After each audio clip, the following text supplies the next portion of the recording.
अकोल्यामध्ये शेतकऱ्यांनी जलसमाधी आंदोलन सुरू केलेले आहे। रेल्वे कामामुळे 300 एकर शेती जलमय झालेली आहे। हिवरखेडमध्ये शेतकऱ्यांनी याचा निषेध करण्यासाठी जलसमाधी आंदोलन सुरू केले। शेतात पावसाचं पाणी साचल्याचाही आरोप केला गेलाय। अकोला खंडवा ब्रॉडगेज रेल्वे मार्गाच्या कामातील हलगर्जीपणाचा फटका आता शेतकऱ्यांना बसत असल्याचा आरोप करण्यात आलाय। योग्य निचऱ्याची व्यवस्था न केल्यामुळे हिवरखेड परिसरातील अधिग्रहण न झालेल्या तब्बल 300हून अधिक एकर शेतीमध्ये पावसाचं पाणी साचलं असल्याचा आरोप आहे।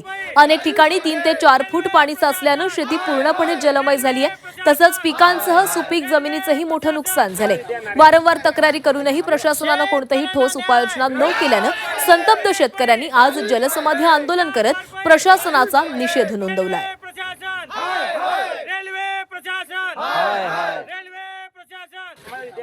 संबंधित रेल्वे कॉन्ट्रॅक्टर आणि अधिकाऱ्यांनी पाणी वाहून जाण्यासाठी कोणतीही योग्य व्यवस्था न केल्यामुळे गोरगरीब शेतकऱ्यांची शेकडो हेक्टर शेती पाण्याखाली गेली आहे। त्यामुळे शेतकऱ्यांनी नुकतेच पेरणी केलेली होती आणि त्यांचे अंकुरलेले पीक पूर्णतः वाहून गेलेले आहे, ज्यामुळे शेतकरी हवालदिल झालेले आहेत। असे 1-2 नव्हे तर शेकडो हेक्टर शेती पाण्याखाली गेल्यामुळे शेतकऱ्यांवर मरण यातना सोसाव्या लागत असून त्यांना काय करावे हे सुचत नाहीये। शासनाने याची तात्काळ दखल घ्यावी।